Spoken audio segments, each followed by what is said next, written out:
Olá, gente, bem-vindos a mais uma resenha literária da Fran, dessa vez com essa obra, Andando sobre as Águas. É uma obra de cunho evangélico, porém de autoajuda. Essa obra, eu li ela tem mais ou menos uns 8 anos. E todas as vezes que eu leio ela, já li mais de 3, 4 vezes, sempre eu consigo retirar alguma coisa nova dela e reforçar algumas coisas que muitas vezes no dia a dia a gente passa despercebido e a gente esquece. Então, antes de começar a resenha propriamente dita, eu já super indico essa obra, ela é bem fininha, não tem muitas páginas. Esse autor aqui, que é o autor da obra, que é o Israel Crisóstomo, essa obra, ela é uma obra de autoajuda, porém, ela é uma obra que se baseia em um momento da Bíblia que todo mundo conhece, que é aquele momento em que tá lá os apóstolos no meio da tempestade, juntamente com Cristo, e em que há um momento de muita turbulência, né, de muito medo, de muita insegurança, e ao mesmo tempo de muita solidão, em que aquele grupo apostólico se encontra no meio daquela tempestade, né? Eles acham que serão que irão perecer, que irão submergir, que o barco vai afundar. Então, aquele momento é muito simbólico dentro das escrituras evangélicas. Muitas pessoas já conhecem, já devem ter ouvido falar desse momento. Até em que acontece em que o Cristo aparece andando sobre as águas, por esse nome. E aí o apóstolo Pedro, vendo aquele fenômeno, né, começa a se encher de fé e de uma certa segurança. E ele pede para Jesus para que ele possa também ir até ele, sobre as águas.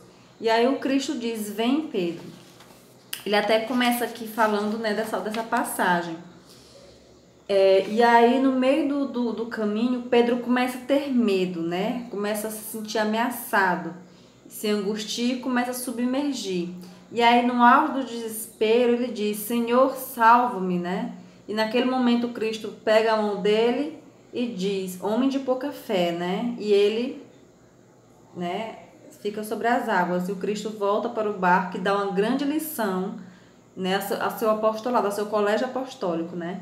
Então, assim, com base nesse trecho do Evangelho, o autor deixa eu ver quantos capítulos são exatamente, que ele fala, com base nesse escrito evangélico, são mais ou menos, são 7 capítulos, né, com 77 páginas. E aí ele vai falar a simbologia por trás desse episódio, né? E ele fala sobre as águas da adversidade, fala das águas do medo, das águas da insegurança, das águas da solidão. Então, são vários tipos de situações em que ele vai colocando aqui no livro, citando exemplos, inclusive de personalidades, né? Que vai colocando situações, as águas da dúvida, né? Então, são todas essas situações, né? Esse sentimento que muitas vezes permeia a maioria da humanidade. E uma coisa que ele coloca aqui, que ele ressalta, é que quando a nossa vida vai bem, quando as coisas estão fluindo de uma maneira muito tranquila e muito favorável, a gente se fica numa zona de conforto muito acirrada, né? E aí quando acontece alguma situação que foge do nosso controle, que foge da nossa compreensão, que foge daquilo que é conhecido por nós, começa a vir todos esses tipos de adversidades, todos esses tipos de água, da dúvida, da solidão, do medo, do pavor, do desespero, enfim. São momentos em que muitas vezes a gente vive sozinhos, né? A gente passa por situações difíceis, a gente não acredita que vai conseguir superar, que a gente vai conseguir passar. A gente fica naquela tempestade mental e emocional. Muitas vezes são situações que fogem do nosso controle, que fogem do nosso âmbito, né? A gente faz de tudo, a gente tenta todos os caminhos, tenta todas as situações, e olha que eu posso falar disso muito bem, com muita propriedade. Mas eu não sou a única no mundo a passar por situações difíceis, né? E aí, nesse momento que começa a submergir, né? Esses sentimentos, né? De angústia, de pavor, de dúvida. E muitas vezes a solução está muito próxima da gente. A gente não consegue enxergar, a gente não consegue compreender que recado, que lições é que ele está tentando me demonstrar. Muitas vezes temos medo de sair do barco, né? Porque uma zona de conforto muito grande, né? Temos medo de passar pela tempestade, né? Temos medo de submergir, achamos que não vamos dar conta em algum momento. Então, essa imagem do Cristo, essa figura emblemática, mostra que ele não vai até o encontro de Pedro, né? Pedro que vai até de encontrar ele. No meio de determinado momento, ele começa a submergir. Então, seria mais ou menos isso, né? Muitas vezes encontramos dificuldade, dessas dificuldades, muitas vezes está dentro de nós mesmos, né? Muitas vezes o Cristo está ali, a postos, né? Para nos dar a mão. Mas ele, na parte evangélica, ele em nenhum momento ficou ali na torcida, né? Você vai conseguir, porque não adiantava, né? Era o medo falava mais alto naquele momento, né? Mas essa confiança que o Cristo tinha também no seu apostolado, né? Que eles poderiam também conseguir. Então, muitas vezes a gente não consegue enxergar o tanto de potencial que a gente tem, porque deixamos submergir muitos sentimentos de inferioridade. E sobre isso que o autor fala vários exemplos. Vou ler alguns trechinhos aqui do livro, porque vale muito a pena.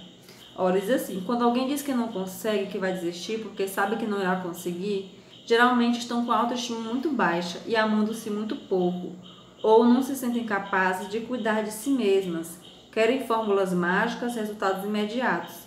Querem o impossível. Assim fica mais fácil justificarem para si mesmas que irão desistir por causa do medo. Então, muitas vezes a gente coloca metas muito altas, além da nossa capacidade, né? Por puro medo, né? É como se fosse uma autossabotagem, né? Então, são coisas que a gente tem que observar, né? E por isso que o autoconhecimento é tão importante. Ele diz assim: procure descobrir o que o medo simboliza para você, o que ele representa. Acontece com o medo, mesmo que com os outros sentimentos. Quanto mais o negamos, mais poderoso ele se torna. Se você acreditar fortemente no seu coração, seu milagre começa a acontecer a partir desse momento. E aí ele continua aqui em outras páginas. Quantas oportunidades nós já perdemos com medo de nos expormos diante das pessoas? Mas o que eles vão pensar de mim? Nossos fracassos ou sucessos dependem de como enxergamos cada situação. Você pode escolher. Quantas oportunidades você já perdeu em sua vida ou que nunca mais voltaram? Aquilo que parece um problema pode ser uma grande oportunidade que você está tendo de viver algo que pode mudar a sua vida. Mesmo que seja um problema impossível, tenho certeza, existe sempre um aprendizado para nós. E aí ele fala do problema da pedra, né? Havia uma pedra no meio do caminho havia uma pedra. E aí ele diz que o distraído tropeçou nela, o bruto a usou como um projétil, o empreendedor usando-a construiu, o camponês, cansado da lida dela, fez assento para as crianças seu brinquedo. Drummond poetizou. Então, ele fala que a partir de um problema a gente pode surgir também a oportunidade de crescimento, né, de mudança de vida. E aí ele diz: colocar os pés para fora do barco é acreditar que você pode sobressair de qualquer dificuldade que esteja enfrentando e voar mais alto. Assim como a águia que, percebendo que as nuvens estão carregadas, voa acima das nuvens porque sabe que lá vai encontrar espaço. Este é o sentimento dos vencedores, a certeza de que você pode andar sobre as águas. Gente, esse livro é uma delícia. Eu não consigo abrir mão dele.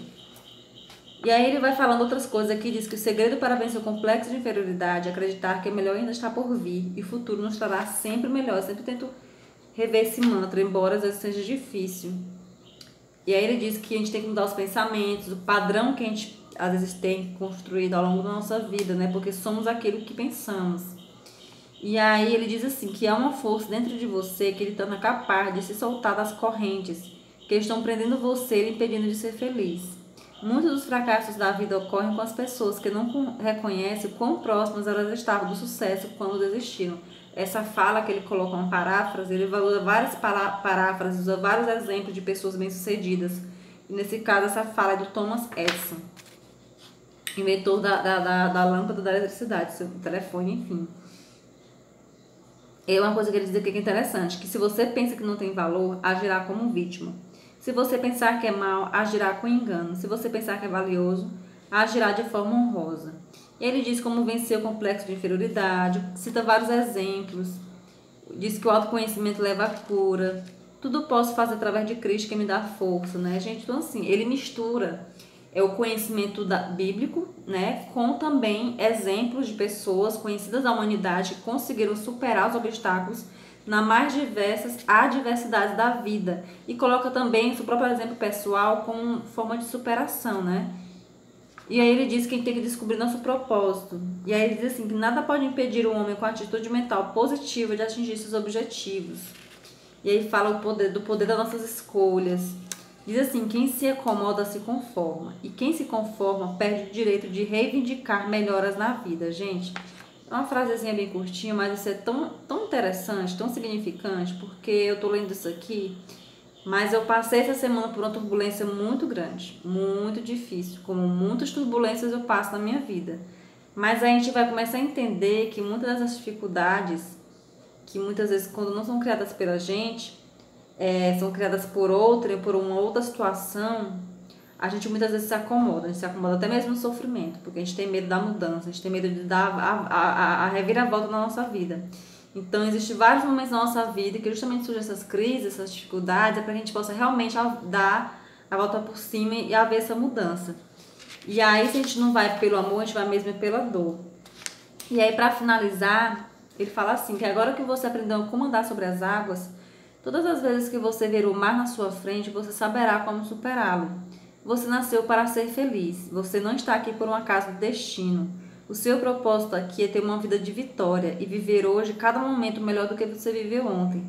Cada dificuldade, cada dor, cada momento de tristeza que você passou. As adversidades, a solidão, o medo da morte, da doença. Suas dúvidas, as oportunidades perdidas, os complexos, tudo isto mostrou que você está sendo preparado para viver um momento de glória.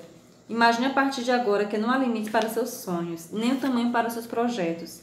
Agora você tem o controle dos seus sentimentos e sabe exatamente o que fazer para romper barreiras e viver o sobrenatural.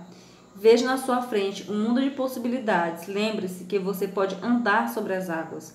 Esta é a oportunidade de você mostrar ao mundo o poder da sua fé. E é a fé que vence o mundo. Então, assim, aqui tem uma breve descrição do autor, né? Que ele é pesquisador do comportamento humano, é formado em gestão de empresas. Ele realiza treinamentos de liderança e ministra palestras, seminários nas áreas de liderança, motivação, empreendedorismo e relacionamento interpessoal em vários estados do Brasil. Atualmente ele vive em Santa Catarina com a esposa Naisa Paganini. Bem, gente, assim, o que eu tenho a dizer dessa obra?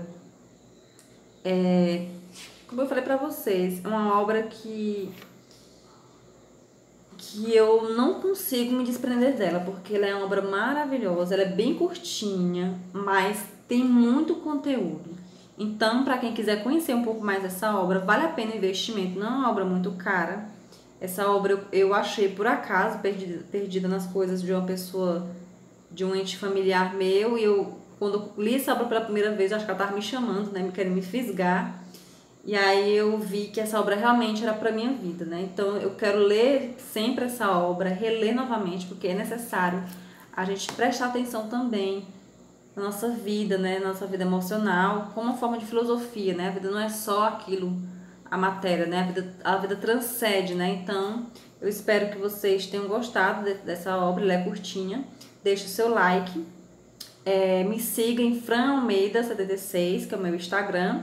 E obrigado pela companhia de vocês. Beijinhos, até a próxima resenha.